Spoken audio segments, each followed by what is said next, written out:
அருஞ்சுனை காத்த ஐயனார் வரலாறு. சுமார் 700 ஆண்டுகளுக்கு முன்பு திருவைகுண்டத்தை தலைமையிடமாக கொண்ட சிங்கராஜன் என்ற மன்னன் அந்த பகுதியை ஆண்டு வந்தான். அப்பகுதியில் தடாகம் ஒன்று இருந்தது.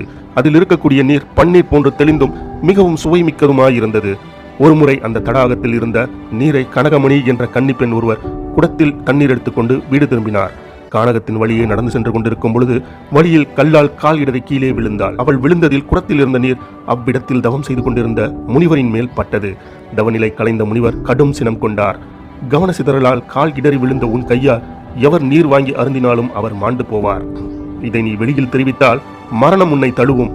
இதையெல்லாம் விட நீ எந்த வகையில் இறந்தாலும் இறக்கும் தருவாயில் செய்யாத குற்றம் சுமத்தப்பட்டு தண்டனைக்காக மரிப்பாய் என்று முனிவர் சாபமிட்டார். அறியாது செய்த பிள்ளைக்கு மாபெரும் தண்டனையா என மங்கை வினவ, பெண்ணே, நீ இறக்கும் தருவாயில் நீ சொல்வது எல்லாம் பலிக்கும். மரணத்துக்கு பிறகு நீ சொர்க்கம் போவாய் என்று உரைத்தார். இந்த நிலையில்